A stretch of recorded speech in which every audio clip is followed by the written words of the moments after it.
matin? Parfait, ici, la dénonciation de ce matin est davantage une interpellation. Nous voulons interpeller les maires dans la ville de Yaoundé, dans la ville de Douala et dans les autres petites villes. Par rapport au supplice que vivent les mototaximans. Un véritable supplice. Parfois ici, il y a des gens postés là pour arrêter les motos qui traversent telle ou telle ligne ou qui manquent de tel ou tel papier. Lorsqu'on arrête une moto, le jour de l'arrestation, le mototaximan doit verser 25 000 pour sortir de la fourrière et 5 000 de frais de 6 ou 16, ça fait 30 000. Chaque jour qui passe, 5 000 francs s'ajoutent sur le montant. Conséquence, très souvent le mototaximan n'a pas les 30 000 sur lui. Il va les chercher et quand il revient 3 jours après, ça fait il y a 45 000. Il y a 15 000 qui se sont ajoutés. S'il ne les a pas, il doit rentrer encore chercher. Les 5 000 continuent à s'ajouter. L'idée étant ici, parce que je ne sais pas si les maires voient ce que leurs collaborateurs font. Parce que c'est souvent une direction particulière dans les mairies qui s'occupe de la sécurité routière. Alors, au finish, les motos sont abandonnées. Si vous faites le tour des mairies de Yaoundé, de Douala, de Mbalmayo, les postes, les motos sont remplis. Alors, après un certain temps, des trafics s'organisent. On vend des motos à 25 000, à 50 000. Une moto? Oui. Vous imaginez la peine de ces jeunes gens qui finalement, pour quelques-uns, se transforment en bandits. Un bandit de grand chemin. De grand chemin. Ils disent donc, bon, ok, comme il en est ainsi, puisqu'on a perdu notre viatique, notre source de vie, on va retourner dans tout ce que vous pouvez imaginer. La loi, elle est bonne. Elle doit nous redresser. Mais elle doit avoir un caractère humain et humanisant. Est-ce que ce n'est pas l'objectif visé? C'est-à-dire arracher les motos à ces jeunes gens. Est-ce que c'est vraiment de la répression citoyenne? Je vous dis, depuis les postes de police, les mairies, partout, allez voir la quantité de motos qui pourrissent quand ils n'ont pas réussi à vendre quelques-unes. Allez voir. Et la jeunesse, ça pose... Et quelques agents de mairie sont les principaux acquéreurs de ces motos. Parfait, ici. Moi, j'ai quelqu'un dans une mairie qui m'a proposé de me vendre 10 motos à 250 000. Ouais, voilà. Cela signifie qu'il te laisse une moto à 25 000. Je lui ai dit que c'est un business facile, mais je ne fais pas. Je ne veux pas être propriétaire de 10 vies. C'est-à-dire on a arraché 10 vies aux gens et on vient me les vendre à 250 000.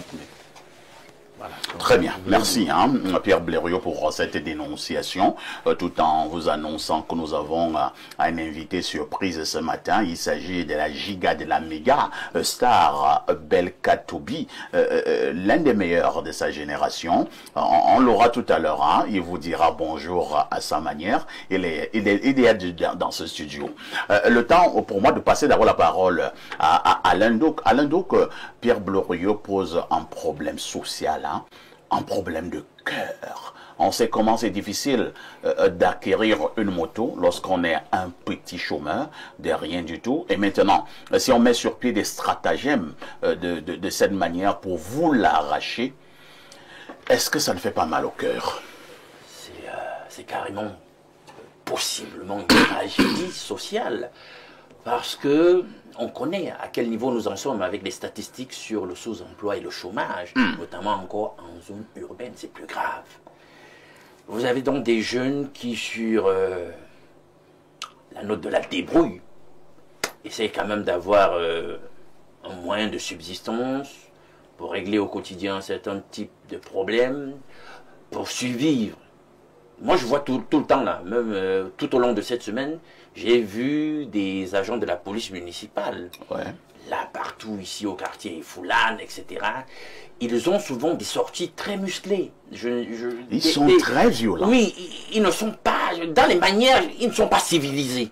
Et vous savez, il y a quelques mois, on a eu comme ça un accident. L'un d'eux a ôté la vie comme ça à un taxi-moto, toujours dans ces histoires où on fait des sorties musclées, on va arracher du côté de la route de la présidence. Voilà, de force, etc. Donc, je me disais que cet incident allait les assagir. Est-ce que ça a été le cas? Maintenant, nous sommes à l'aune d'un important événement politique dans ce pays. La situation sociale, sociopolitique est tendue. Je constate que nos gouvernants ne s'arrangent pas, même au niveau de la municipalité, à jouer la note de l'apaisement. Il faut faire attention. Un bon gouvernant tient compte de tout ça. Ouais. Avant même de prendre des décisions de police municipale. On ne blague pas n'importe comment. Ne donnez pas le prétexte, n'allumez pas l'étincelle qui permettra qu'il y ait un brasier. Il faut faire attention en cette période. Il faut que les esprits se posent, tant au niveau de ceux qui gouvernent, et j'invite notamment aussi ceux qui subissent cette oppression à se calmer tout de même. On peut pas... Ça confirme ce que j'ai toujours dit, c'est-à-dire que l'atmosphère devient totalement invivable lorsqu'on est dans une mafia. Et je pense que dans la description des faits faits par Blériot, on constate que c'est une mafia. C'est-à-dire qu'on mène toute cette activité de police municipale avec en arrière-plan la volonté de faire de l'extorsion. Tout à fait. Pour aller revendre, etc. À vil prix. Et par moment, même les employés de la mairie... Justement, eux-mêmes peuvent racheter. Ils ont la priorité puisque, comme on dit, charité bien ordonnée commence par soi-même. Mais pourquoi, en réalité aussi, on peut faire la psychanalyse de leur conduite pour sortir? Et ça n'arrive là parce que vous savez qu'en réalité, il y a un souci au niveau de la gouvernance, notamment le financement des collectivités territoriales décentralisées. C'est-à-dire que jusqu'à aujourd'hui, les fonds qui doivent leur retenir, il y a toujours cette espèce de code que l'État centralisé... et ça bat sur les motos. Non, c'est pas une excuse. Maintenant, j'essaie comme j'ai dit, je fais la psychanalyse, parfait. Pour dire que maintenant, j'ai l'impression que comme ils ne sont pas liquides, on cherche des stratagèmes, etc. On procède même maintenant à l'extorsion. Mais ce n'est pas la solution. Ce n'est pas la solution. Tot, c'est donc un problème sérieux. J'ai également rencontré un ami dans une mairie. Je vais taire le nom de la mairie. Il lançait ce qu'ils appellent souvent la vente aux enchères. Vente aux enchères. Vente aux enchères. Et il me disait que si tu as même 25 000 là, ou 50 000, tout ça, 75 000, je te cherche 2 motos, et tout et tout. Bon. J'avoue que l'offre était alléchante, hein. mais comme a dit Blériot, oui, je peux acquérir 2 ou 3 motos dans ces conditions, mais je suis en train de sacrifier quand même quelques vies. Tot, est-ce que c'est la meilleure manière pour les mairies de se faire du beurre? Déjà, il faut mentionner d'entame que la précarité et le manque de rigueur au niveau de la loi, de la législation et des forces de sécurité laisse libre cours aux uns et aux autres de faire ce qu'ils ou elles veulent. Que ce soit au sein des ministères, que ce soit au sein des mairies, que ce soit même dans la rue. Tout à fait. Quand on a déjà compris ça, on évolue avec notre argumentaire en appuyant que les agents de la mairie, beaucoup sont dans la précarité. Ouais. Beaucoup sont dans la précarité. Et comme il y a aussi le laisser-faire, le laisser-aller, il n'y a pas de contrôle, il n'y a pas de discipline mise en place pour à chaque fois appeler tout le monde à l'ordre. Une fois qu'on a un éventail d'actions, on peut donc se permettre de braquer, de racketter tout le monde, voire même de lancer les assauts, comme on vient de le dire, au point de confisquer les motos, s'en emparer et commencer à faire des ventes aux enchères. C'est d'ailleurs un acte que nous condamnons avec la dernière énergie, au même moment que nous appelons à plus de rigueur au niveau de la régulation de la loi, des forces de la sécurité, au même moment que nous appelons à l'amélioration des conditions de vie des citoyens dans le sens global. De l'autre côté, ceux qui sont dans la rue, qu'on appelle les motomanes, beaucoup sont là, ils n'ont pas de papier. Parce qu'il faut aussi mentionner ça. Il y a beaucoup qui n'ont pas de papier. Et qui sont même des parfaits voyous. Beaucoup même qui sont des bandits, parce qu'il faut rappeler que le 25 décembre 2024, je suis sorti le soir pour faire un petit tour au Carrefour Juvence. En rentrant, j'avais ma sacoche du côté de la route. On l'a arraché. Un motoman a démarré derrière moi, il a arraché la sacoche, il est parti avec. Et puis là, tu es à pied, tu ne peux pas le poursuivre. Donc, voilà des actes qui font aussi en sorte que, même si on veut les couvrir, même si on veut prendre leur parti, quand on se rappelle de ce qu'on aura subi en route, dans une rue, ou dans une ruelle, ça nous remonte aussi en même temps. Mais donc nous appelons dans le sens global à ce que nous avons énoncé d'entame, à savoir plus de sécurité, plus de rigueur au niveau de la législation et une amélioration des conditions de vie des citoyens du Cameroun. Merci. Merci. Révérend Bayon, ça tombe bien, parce que vous êtes un homme de Dieu, vous êtes un homme d'église. Nous ne sommes pas là pour tirer sur les mairies. On peut reconnaître que les mairies ont leur mission, et je pense que dans le cadre de leur mission, il y a justement ce travail-là, et il y a cette propreté sur le plan mental qu'elles doivent mettre, ainsi de suite. Mais est-ce que ça devrait donc aller à ce genre de cas? Parce que voyez-vous, le Cameroun est un pays où on retrouve beaucoup de chômeurs. Si un gars a déjà fait un effort d'acquérir une moto, vous ne savez même pas comment il a fait pour acquérir la moto. Certainement à base d'un prêt, ainsi de suite, à base d'énormes sacrifices. En beau matin, vous mettez sur pied ce que nous appelons ici des stratagèmes pour arracher, estorquer cette moto. Est-ce que ça ne va pas, en voulant résoudre un problème, on ne crée pas un autre, parce que le garçon n'a donc plus rien à faire. Est-ce qu'il ne va pas se lancer maintenant, quand tu rentres chez toi, et te met ce qu'on appelle au village la clé 14 pour arracher ton sac, arracher ton argent, ainsi de suite, parce qu'il n'a plus sa moto, alors il doit vivre. Je veux remercier Blériot comme ça pour avoir touché ce problème social. Parce que à la fois on décrit le comportement de beaucoup de jeunes Camerounais qui se débrouillent dans le métier de mototaximan, mais il faut comprendre que nous sommes dans une société actuellement où les questions d'emploi sont au centre des problèmes que nous avons. Et chaque Camerounais essaye de se débrouiller à sa façon. Donc moi je veux même féliciter beaucoup de jeunes Camerounais qui se mettent à faire des petits métiers pour pouvoir s'en sortir. Le SMIC camerounais, je pense, 35 000. Bon, il a quand même évolué, hein? Nous sommes dans les 42 000. 42 000, voilà. Si nous disons 42 000, je reviens à des chiffres, pour avoir une moto qui coûte dans l'ordre de 500 à 800 000 francs, il faut 1 an de travail pour quelqu'un acharné. Ça veut dire vous avez tout mis sans nourrir votre femme, sans nourrir vos enfants. Il vous faut 1 an de travail pour avoir une moto. Maintenant, après avoir eu votre moto, il vous faut payer les papiers, tout ce qu'il faut pour pouvoir être en règle. Maintenant, après ça, on vous donne une contravention. Il faut dire que la contravention, c'est 25 000. 25 000, c'est beaucoup. C'est beaucoup pour un mototaximan. Je ne dis pas qu'on enlève la contravention. 25 000, c'est 5 jours de travail acharné pour un mototaximan. Je voudrais que les maires comprennent que la communauté urbaine est au service de la population. Ils sont serviteurs de la population. Ils ne sont pas maîtres sur la population. Ils ont ainsi pour devoir de protéger cette population. Maintenant, tous les gens qui réfléchissent sur la façon de résoudre les problèmes de la cité, quand même, posez-vous des questions. Et c'est ça le centre de notre discussion là tout à l'heure. Ça veut dire que on prend les motos de nos jeunes taximens qui se sont débrouillés 1 an pour avoir une moto, ou 2 ans pour avoir une moto, et on le jette ainsi dans la rue. Ça pose un problème social.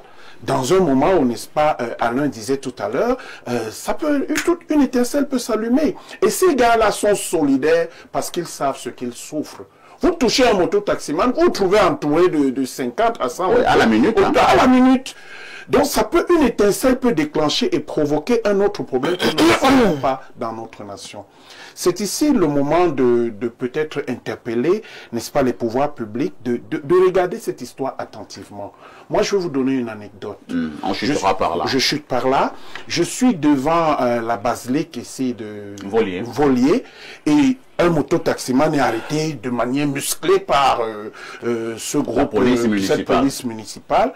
Et je m'approche pour lui dire, s'il vous plaît, pardon, laissez cet enfant, quand vous le voyez, il se débrouille, pardon. Ils disent, oui, vraiment, révérend, on va aider, comme c'est vous, on va aider. Ce qui fait, il faut qu'il donne 3 500 francs pour avoir le tablier. Donc, ils ont un tablier qui revêtent là. 3500 francs. Je dis, d'accord, je vais donner 2500 francs. Il va contribuer 1000 francs. Et ils disent, non, il faut qu'il aille payer ça à la base. Le moto-taximan m'a soufflé, il m'a dit, papa, pardon, ne m'abandonne pas ici. Ces gars-là vont me cribler. Ils sont en train de mentir, c'est pas vrai. C'est le dilatoire. Je leur ai dit, je pars à la base avec le moto. Je m'avais payé. Sur la moto, je pars payer ce vêtement moi-même. Quand je suis entré, ils ont seulement pris la moto, ils ont amené à l'arrière où il y avait des centaines de motos garées. On me dit de payer 25 000. Ce n'était plus 3 500 francs, c'était 25 000 qu'il fallait payer. Et je décide d'aller voir le chef de cet entrepôt-là. Voilà. Je lui dis, bah, c'est moi qui suis allé, cette moto m'appartient, donc voilà, il faut que vous puissiez faire quelque chose. Le monsieur m'a dit, si vous ne donnez pas 10 000 francs, je ne peux rien pour vous. Il a fallu donner 10 000 francs là sur place pour laisser ce jeune Camerounais qui était en train de se débrouiller. C'est pour ça que, n'est-ce pas, la dénonciation de Blériot a sa place ici.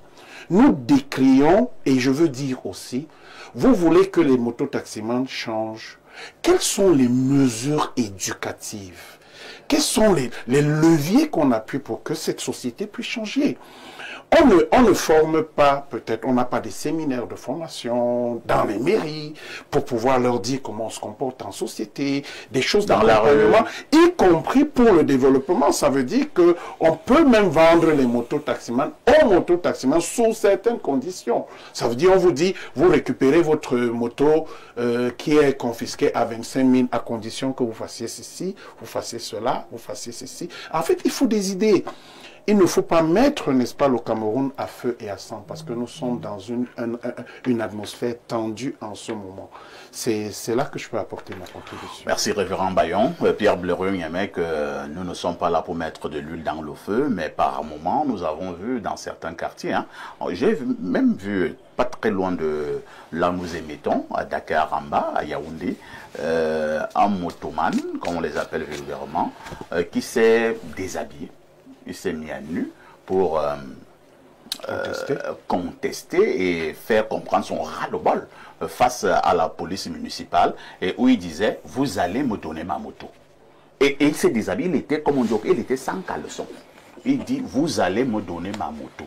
Vous allez me donner ma moto. On a par moment vu certains mototaximens qui se sont mis en bande pour affronter également de manière violente la police municipale. Ce que nous n'encourageons pas. Mais Pierre Blériot, si ce genre d'actes émanant des mairies continue, est-ce qu'il n'y a pas risque de troubles à l'ordre public, pour parler comme eux? Mais les mototaximans étaient au palais des Verts, Paul Biya. Ils ont dit que leur candidat, c'est Paul Biya. Bon, attends un peu. Quel est le parallèle? Ils étaient là-bas. Ils sont libres d'avoir un candidat. Très bien, mais c'est sous son régime qu'ils subissent effectivement ce qu'ils subissent. Donc tu dis Achikangongo. Achikangongo. Bon, maintenant, pour être plus sérieux, c'est pas Paul Biya qui dit aux maires de ne pas bien. La plupart des maires sont absents de leur mairie. Beaucoup de choses se passent dans les mairies. Nos maires ne sont pas formés.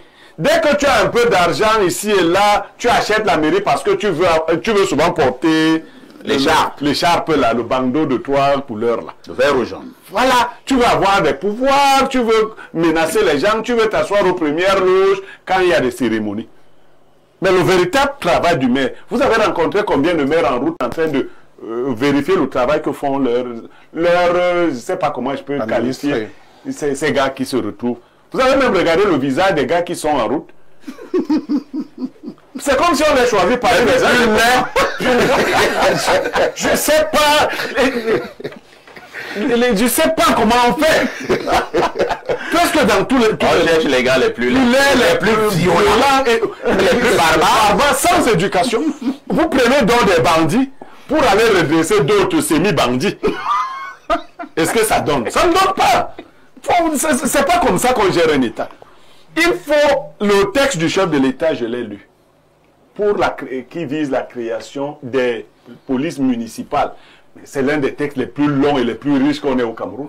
Ceux qui sont là ne sont pas de la police municipale parce qu'ils n'ont pas la formation requise. Là-bas, on définit même les diplômes.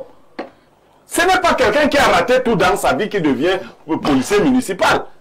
Et là, vous n'imaginez même pas le business. Il y a une grande femme d'affaires, qui était maire à Douala, qui avait 1000 motos. Père son âme. 1000 motos.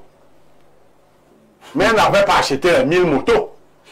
Elle n'avait pas acheté les 1000 motos. Qu'est-ce qu'un individu fait d'ailleurs avec 1000 motos? Je comprends. Il y a une sorte de cupidité, de voracité. Tu fais quoi avec 1000 motos? Ça veut dire 500 000 de recettes, 500 000 de recettes par jour. Non, comme vous dites non. Attendez, la moto c'est 5 000 par jour. C'est 5 millions. 5 000. Oui, 5 millions par jour. Oui, oui, oui. C'est 5 millions. 5 millions par jour, oui. C'est 5 millions par jour. Et c'est à la mairie qu'on allait faire le versement. Vous comprenez ça? Certains maires, et quand on voit la situation aujourd'hui, ne réussissent plus à maîtriser leur parc. On parlait là des motos, on parlera un autre jour des voitures. Mais il est plus difficile. Vous savez pourquoi on n'envoie pas les agents de la mairie arrêter les voitures? Vous savez pourquoi? Non. Parce qu'on va les tuer avec les voitures. Mais attendez, ils n'ont aucune autorité. Un policier m'interpelle, je m'arrête. Si les imbéciles là, quelqu'un... non, on va pas les insulter. Bon, si ces gens-là, comme ils apparaissent souvent, c'est-à-dire, tu roules comme ça, quelqu'un apparaît en route. Tu apparais comme ça, on va t'écraser. On va t'écraser. C'est pour cela, je vous dis, c'est la raison pour laquelle ils ne s'attaquent pas encore aux véhicules. Mais ce n'est pas bien, il faut les organiser. Maintenant, on a parmi les mototaximans des brebis galeuses, comme dans toutes les... D'ailleurs, ce ne sont même pas les mototaximans. Je vais vous dire, dans ma zone en Kouaban, les gars des motos se sont organisés pour eux-mêmes veiller sur les bandits. Ça, c'est bien. Ils se sont déjà organisés là-bas. Si tu tentes d'agresser quelqu'un dans la zone, si les gars des motos te récupèrent, la police ne verra que tes déchets, c'est-à-dire que tes demi-morceaux. C'est pas pour encourager ça, mais pour dire qu'il y a des secteurs où les gars ont dit qu'ils vont extirper la mauvaise graine. Et ils doivent le faire un peu partout. Ils s'organisent déjà un peu mieux que beaucoup d'autres corps de métier. Donc, aidons-les. Le révérend disait, quand vous avez arrêté une moto, au lieu de lui donner une amende de cette nature, c'est-à-dire pour qu'il vous abandonne la moto. Quand vous demandez au matin 25 000 là, à un gars qui fait la moto, est-ce qu'il va trouver ça? Non, pas le 25. Il va trouver ça où? Ça veut dire que vous voulez rester avec la moto. Mais est-ce que on ne peut pas aménager ça autrement avec pour idée? Et je vous dis même, on ne prend pas le soin de bien identifier le mototaximan. Hein. Des fois, tu reviens, on ne retrouve plus ta moto. Oui, oui. Dans une vieille moto. Oui, je dis que le service n'est pas bien mené. On n'identifie pas que c'est la moto de Pierre Blériot, sa châssis numéro tant. Non. Quand tu reviens, on te dit, va voir, on avait pris ta moto là-bas. C'est-à-dire, on avait poussé la moto, on a mis dans un coin. Et un des gars de la mairie qui est intéressé par ta moto, ramasse ta moto. Il envoie à Ebolova. Ta moto, quand tu reviens, on te dit, trouve ta moto est là-bas. Donc, toi aussi, si tu trouves une moto qui te plaît, on appelle ça les Bounganja. Tu prends, tu dis que c'est ma moto ici. Ça devient compliqué. Hein? C'est très compliqué. Alors, on va lire quelques messages jusque-là enregistrés. Dieu seul sait qu'ils sont nombreux, hein, ces messages-là. Alors, nous prenons celui-ci. Oh là là, quelques petites difficultés, hein. Trop de messages quand même. Alors, je pense que nous allons finir par prendre celui-là. Quelqu'un dit ici, je pense que nous allons d'abord marquer une touche pause, hein, et nous reviendrons pour la lecture des messages et nous reviendrons également pour accueillir